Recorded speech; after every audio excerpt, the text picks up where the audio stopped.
صلی اللہ علیہ وسلم ہی کا ہوگا، لیکن جلسے کا نام میلاد ہوگا، جس سے یہ پتہ چل جائے گا کہ یہ محبت والے حضور صلی اللہ علیہ وسلم کی سیرت کا ذکر کر رہے ہیں۔ اور جہاں میلاد نہ ہو وہاں خالی سیرت کا ذکر ہوگا، محبت نہ ہوگی۔ اب ہم پہچان لیں گے یہ محبت والے ہیں، اہل دل ہیں یا نہیں۔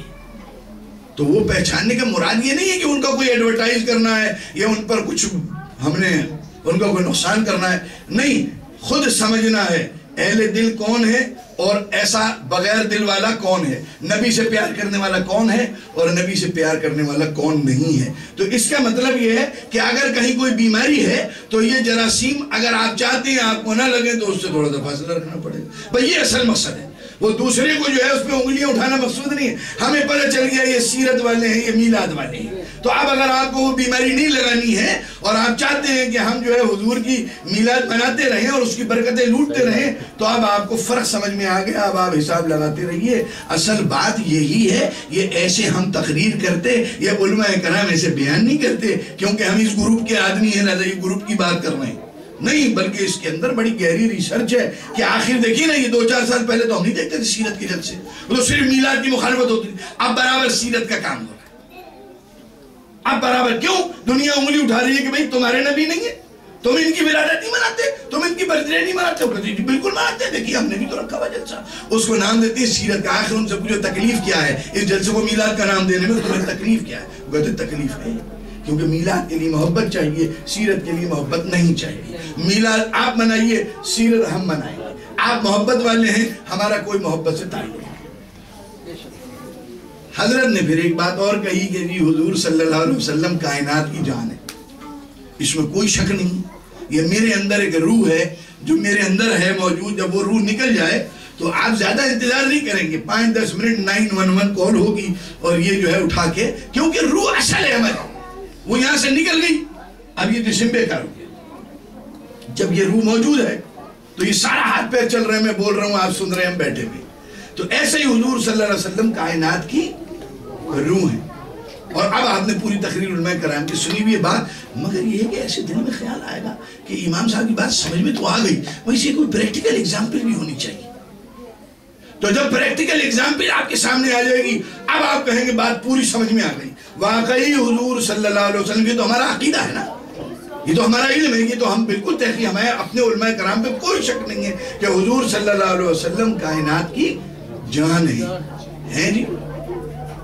اب اگر اس کا عملی ثبوت آپ کو دیکھنا ہو نا تو پھر وہ معراج کی رات میں چلنا پڑے گا، معراج کی رات میں آپ کو چلنا پڑے گا، جب وہ کائنات کی جان اس کائنات سے سفر کر کے سیر کرنے کے لیے آگے کی طرف جاتی ہے اور کائنات کو پیچھے چھوڑ کے جاتی ہے تو کائنات کا کاروبار رک جاتا ہے، کائنات کا کاروبار رک جاتا ہے۔ کوئی چیز، نہ کوئی مرتا ہے، نہ کوئی جیتا ہے، نہ چاند چلتا ہے، نہ ستارے منزل طے کرتے ہیں، نہ صبح ہوتی ہے، کوئی کاروبار۔ رب العزت نے فرمایا یہ آج میرے نبی کی میری ملاقات ہے، سارا کام روک دو، سارا کام۔ یہ آج بڑے بڑے لوگ یہ شاہراہوں سے گزرتے ہیں، سارا کاروبار روک دیتے ہیں نا جی، ٹریفک بھی رک جاتا ہے، فلاں بھی رک، سارا انتظام کیوں کہ بڑے لوگوں کی ملاقات ہو رہی ہے۔ بھئی آپ ذرا خاموش کھڑے رہیے، آپ کی اور ہماری چھوٹی چیز ہے، چاند ستاروں کو کہہ دیا جاتا ہے گردش نہ کریں آپ، ملک الموت سے کہہ دیا جاتا ہے کسی کی روح نہ نہیں، یعنی کائنات کا سارا کاروبار رک جائے گا، ہے کہ نہیں؟ جب حضور صلی اللہ علیہ وسلم سیر سے واپس تشریف لے آئیں گے، حضور صلی اللہ علیہ وسلم معراج مکمل ہو جائے گی، آپ دنیا میں واپس تشریف لیں، کائنات کا کاروبار دوبارہ چلنا شروع ہو جائے گا۔ میری روح جب نکل جاتی ہے میرا کاروبار بند، روح واپس آ جائے تو میرا کاروبار شروع۔ تو یہ پتہ چل گیا کہ حضور صلی اللہ علیہ وسلم کی کائنات کی آپ جان ہیں، کہ وہ لمحہ آیا جب آپ کائنات سے رب العزت سے ملاقات کے لیے لامکا کی طرف چل دیے، اب کائنات جو ہے بے روح ہو گئی، وہیں کا وہیں رک گیا سارا کام، اور پھر کاروبار دوبارہ شروع ہو گیا۔ اس کا مطلب ہے جان واپس آ گئی۔ تو آج کائنات کا کاروبار چل رہا ہے یا نہیں چل رہا؟ بات سمجھ میں آ گئی کہ جسم میں روح موجود ہے، کائنات میں جان موجود ہے۔ میرے دوستو، بات صرف اتنی ہے، اللہ رب العزت نے فرمایا حضور صلی اللہ علیہ وسلم رحمت للعالمین، چند الفاظ ہیں اللہ رب العزت کے کلام کے، وَمَا أَرْسَلْنَاكَ إِلَّا رَحْمَةً لِلْعَالَمِينَ، لیکن اس میں بڑا زبردست خزانہ چھپا ہوا ہے۔ اللہ نے اپنے آپ کو رب العالمین کہا، الحمدللہ رب العالمین، ٹھیک ہے، اور حضور رحمت للعالمین۔ تو معاملہ کیا ہے؟ خالق رب العالمین اور اس کا حبیب رحمت للعالمین۔ اب جس عالم کا رب اللہ، اس عالم کے لیے رحمت ہمارے نبی صلی اللہ علیہ وسلم۔ اب کون سا ایسا عالم ہے کہ جس کا رب اللہ نہیں ہے؟ تو پھر کون سا ایسا عالم ہے جس کے لیے رحمت رسول اللہ نہیں ہے؟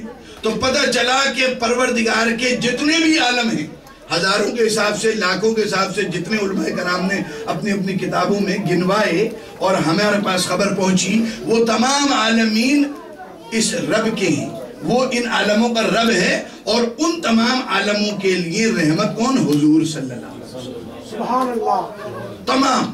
اب بات رب العالمین اور رحمت للعالمین کی ہے، اب ہم اس میں کیا بول سکتے ہیں؟ رب کی باتیں ختم ہونے والی نہیں اور رحمت للعالمین کی باتیں ختم ہونے والی نہیں، یہ تو صرف ہم اپنی نسبت بتانے کے لیے ان کا ذکر کر رہے ہیں۔ ہمارے بتانے سے، ہمارے کہنے سے کما حق اس بات کا حق ادا نہیں ہوگا کہ ہم جو ہے حضور صلی اللہ علیہ وسلم کی شان اقدس پر ذرہ برابر بھی کوئی اس کا حق ادا کر سکیں، اس کے ذکر کریں۔ لیکن ہمیں اپنے دین ایمان کے لیے یہ سمجھنا ضروری ہے، کیونکہ آج بڑی تیزی سے بیماریاں پھیلائی جا رہی ہیں۔ ہم تو مریض ہیں، تو مریض کی دو باتیں ہیں، ایک تو وہ اپنے علاج کا وہ چاہتا ہے اپنا علاج، ایک تو یہ، اور دوسرا وہ چاہتا ہے مزید کوئی بیماری نہ لگے۔ جو بیماری ہے اس کا وہ علاج چاہتا ہے، کسی قسم کا بھی مریض لے لیا، جسمانی مریض، اور اگر کسی کو یہ معلوم ہے کہ وہ روحانی مریض ہے تو وہ بھی یہی چاہتا ہے نا۔ اول تو ہم لوگوں کو معلوم ہی نہیں کہ ہم روحانی مریض ہیں، جسمانی مرض کا پتہ چلتا ہے آج بدن بڑا ٹوٹ رہا ہے، لیجئے جی فوراً علاج کیجئے اس کا، اور فلاں گولی کھا لیجئے، فلاں کام کر لیجئے، تھوڑا آرام زیادہ کر لیجئے، یا وغیرہ وغیرہ جو کوئی بھی آپ کو تکلیف ہے۔ تو مریض کیا چاہتا ہے کہ اس کا علاج ہو، اور اس کے ساتھ یہ چاہتا ہے کہ کوئی دوسری بیماری نہ لگے۔ ایسے ہی دوائیں ڈھونڈتے ہیں ہم اور کہتے ہیں ارے بھئی یہ اس مرض کی دوا تو ہے، اس کا کوئی سائیڈ ایفیکٹ تو نہیں؟ نہیں حضرت، اس کا کوئی سائیڈ ایفیکٹ نہیں ہے، ہومیوپیتھی کی دوا خود کا ہی، اس کا کوئی سائیڈ ایفیکٹ نہیں۔ تو آپ سمجھ گئے کہ بھئی پہلے مرض کا علاج بھی ہو جائے گا اور آگے مرض جو ہے وہ بڑھے گا بھی نہیں۔ تو میرے دوستو، ہمارے اندر جو بیماریاں ہیں ہمیں ان کا علاج بھی ڈھونڈنا ہے، اور آگے جو کوئی بیماری پیدا ہونے کا خطرہ ہے اس سے بھی دور رہنا ہے۔ اور پھر ایسی بیماری، کتنی بڑی دنیا کی بیماری لے آئیے میں بتاؤں، 1 منٹ میں ختم ہو جائے گی۔ وہ کیسے؟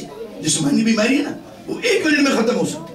وہ کیسے؟ یہاں دم نکلا سارے مرض ختم۔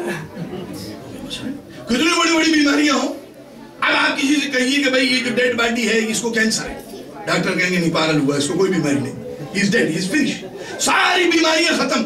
لیکن سب سے بڑا مسئلہ یہ ہے، ایک ایسی بیماری ہے جو مرنے کے بعد بھی ختم نہیں ہوتی۔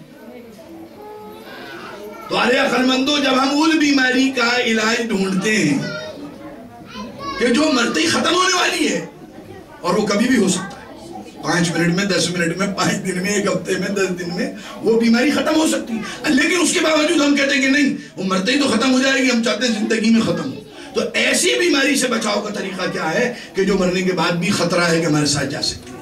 اور میرے دوستو، یہ حضور صلی اللہ علیہ وسلم کی بے ادبی کی اور یہ گستاخی کی، حضور صلی اللہ علیہ وسلم کی دوری کی، حضور صلی اللہ علیہ وسلم کے بغض کی، حضور صلی اللہ علیہ وسلم سے عداوت کی، اور یہ حضور صلی اللہ علیہ وسلم کی ڈس رسپیکٹ کی، یہ اس کی اتنی قسمیں ہو گئی ہیں ان جراثیموں کی کہ آج بیان نہیں کیا جا سکتا۔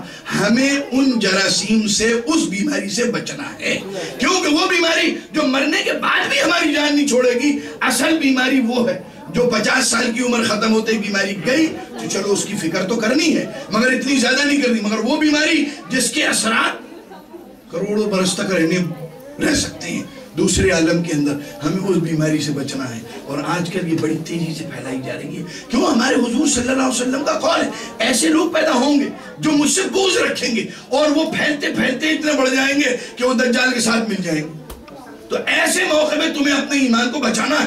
جو صبح ایمان والا ہوگا وہ شام کو بے ایمان ہو جائے گا، جو شام کو ایمان والا ہوگا وہ صبح نہیں پکڑ پائے گا، اور صبح وہ ایمان سے ہاتھ دھو